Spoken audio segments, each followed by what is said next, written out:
এই ব্রকলি গাছটা একটু ভালো করে লক্ষ্য করুন, গ্রোথটা লক্ষ্য করুন এবং এর কাণ্ডটা কি পরিমাণে মোটা হয়েছে সেটাও দেখুন। পাশাপাশি এখানে আরও আছে, একই বস্তায় দুটো লাগিয়েছিলাম, এটাকেও দেখুন। আবার কিছু আছে মাছের কার্টুনে। এই গাছগুলিকেও দেখুন একটু, কৃষকের বাড়ি থেকে এনে চারা এনেছিলাম, তারপরে কিছু আছে বস্তার মধ্যে আর কিছু হলো এরকম মাছের কার্টুনে লাগিয়েছি। তো আমি কেন দেখতে বলছি, বিষয়টা এই গাছটার গ্রোথ আর পাশাপাশি এখানে যে গাছগুলি আছে এদের গ্রোথের মধ্যে একটা তফাৎ আছে। কী তফাৎ? এটা যেমন কাণ্ডটা অত্যন্ত শক্তিশালী, মোটা, এবং গাছটা দেখলেই বোঝা যাচ্ছে এই যথেষ্ট সবল, শক্তিশালী। আর তাই বলে এরা শক্তিশালী নয় এটা বলছি না, এরাও সুস্থ, কিন্তু তুলনামূলকভাবে যদি আমি তুলনা করতে যাই, এ কিন্তু একটু দুর্বল আছে সেই গাছের তুলনায়, এটাও দুর্বল আছে। কারণটা কি?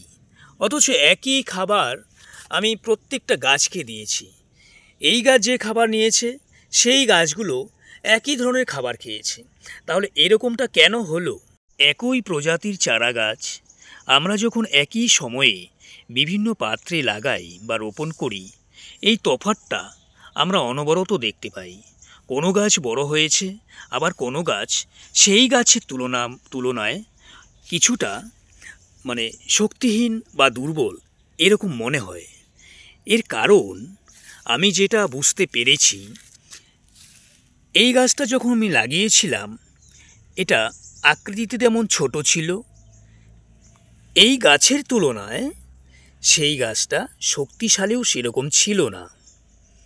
যে গাছগুলো শক্তিশালী ছিল সেগুলো ভালো গ্রোথ হয়েছে, আর যেগুলো একটু দুর্বল প্রকৃতির ছিল সেগুলো কিন্তু কম গ্রোথ হয়েছে।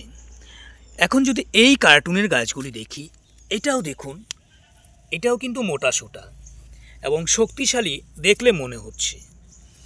কিন্তু প্রথমে যেগুলো দেখিয়েছিলাম, যেমন এই চারাগুলোর কাণ্ডটা তাদের তুলনায় খুবই সরু।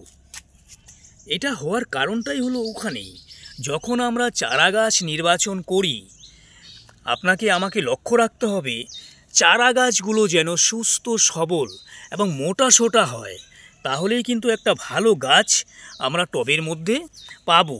আমি ভিডিওটা এই কারণেই করছি, চারা গাছটা নির্বাচন করুন সঠিকভাবে।